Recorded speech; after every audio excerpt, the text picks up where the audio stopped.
وہ بے اختیار کہہ اٹھی۔ معتصم نے جواب نہیں دیا۔ وہ خط کے نم حصے کو جو ابھی تک نہیں سوکھا تھا شعلے کے قریب لایا، ذرا سی تپش ملی اور الفاظ ابھرنے لگے۔ بڑے بڑے کر کے لکھے انگریزی کے 3 حرف ARP۔ وہ حروف "اینڈ فرام یور ویلنٹائن" کے نیچے لکھے تھے۔ وہ دونوں چند لمحے کاغذ کے ٹکڑے پر ابھرے بھورے حروف کو تکتے رہے، پھر ایک ساتھ گردن اٹھا کر ایک دوسرے کو دیکھا۔ عرب؟ کیسا لفظ ہے یہ؟ حیا نے ممکنہ ادائیگی کے دونوں طریقوں سے حروف کو ملا کر پڑھا۔ شاید کوئی نام ہے۔ کیا عرب کوئی ترک نام ہے؟ معلوم نہیں۔ معتصم نے شانے اچکا دیے۔ حیا سوچتی نگاہوں سے کاغذ کو تکتی رہی۔ کیا میں تمہاری کوئی مدد کر سکتا ہوں؟ اس نے ایک نظر معتصم کو دیکھا اور پھر نرم سا مسکرائی۔ تم کر چکے ہو۔ وہ ہولے سے مسکرا کر کھڑا ہوا اور کاغذ میز پر رکھا۔ وہ جو بھی ہے شاید تمہیں اپنا نام بتانے کی کوشش کر رہا ہے۔ وہ کون ہو سکتا ہے یہ تم بہتر سمجھ سکتی ہوگی۔ مجھے اب چلنا چاہیے۔ Thank you Mutasim.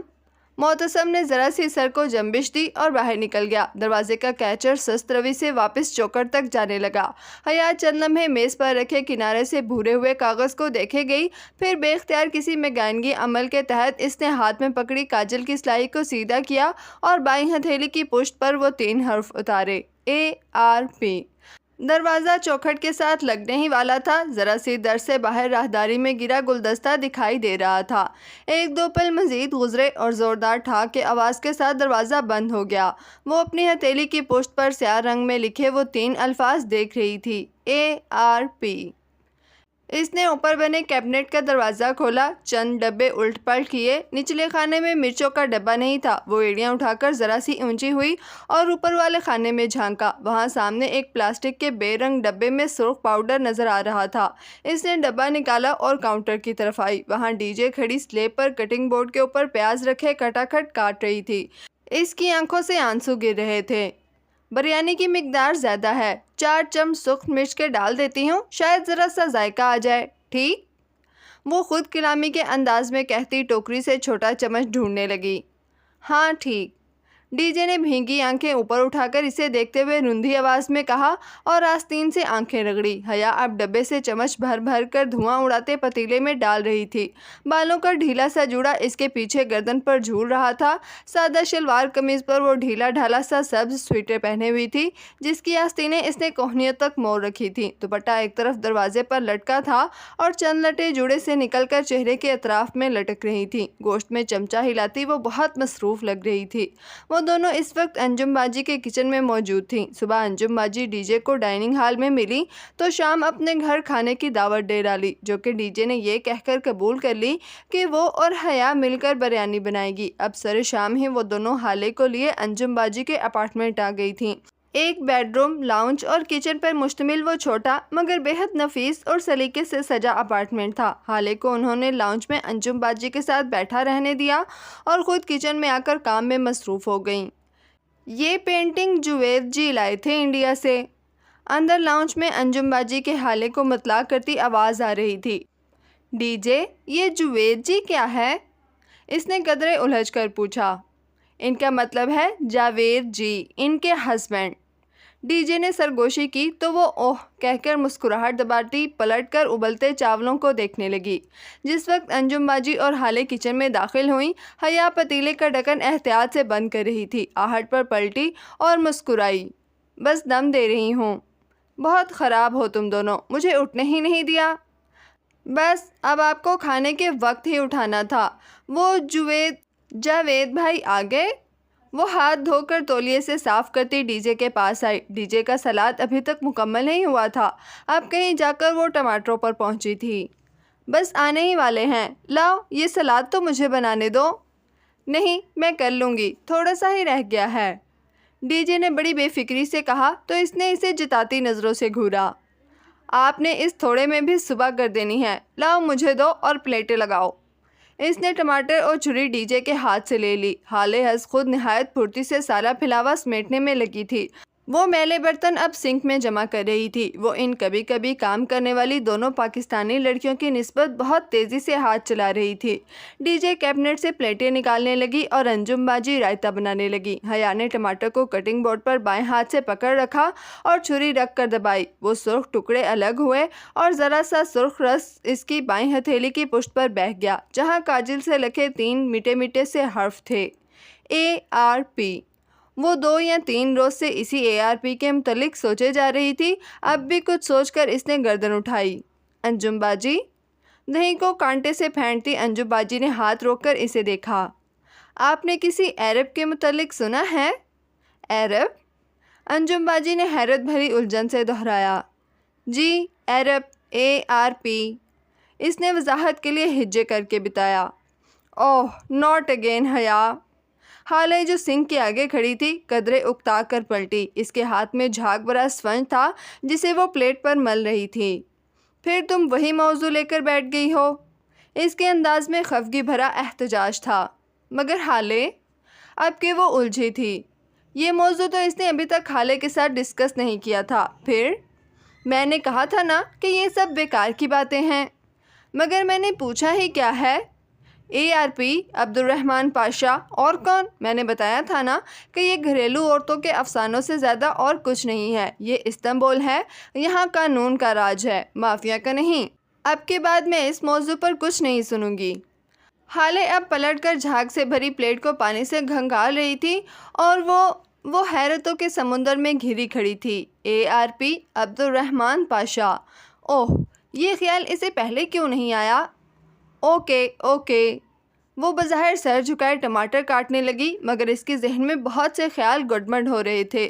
وہ اور جہان دونوں ایک جیسے تھے۔ وہ اپنے استنبول کے دفاع کے علاوہ کبھی کچھ نہیں کہیں گے، اسے یقین تھا۔ مگر کسی کے پاس تو کچھ کہنے کے لیے ہوگا اور اسے اس کسی کو ڈھونڈنا تھا۔ وہ میز لگا رہی تھی جب جاوید بھائی آ گئے۔